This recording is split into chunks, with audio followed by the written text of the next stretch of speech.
ব্যাপার।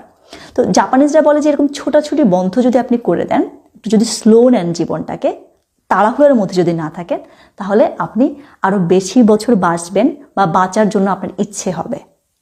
এই ব্যাপারটা আমার প্র্যাকটিস করতে হবে। এই ব্যাপারটা আমি পারি না এখনো, মানে হচ্ছে আমি যখন কথা বলি তখন আমি খুব দ্রুত কথা বলি, আমি যখন চলাফেরা করি মুভমেন্ট সব কিছু আমার খুব দ্রুত, ছোটাছুটির মধ্যে থাকে। এটা আমাকে প্র্যাকটিস করতে হবে। তারপরে 3 নম্বরে ওরা যেটা বলতে চায় সেটা হচ্ছে যে আপনি যখন খেতে বসবেন তখন কখনোই আপনার যে স্টোমাক এটা কখনো ফুল করে ফেলবেন না। অর্থাৎ ধরুন আপনি ভাত খেতে বসেছেন, ভাত খেতে বসার পরে আপনি মোটামুটি পেট ভরে খেয়েছেন, কিন্তু তারপরে আপনার কাছে মনে হয় আরেক চামচ নেওয়া যায়।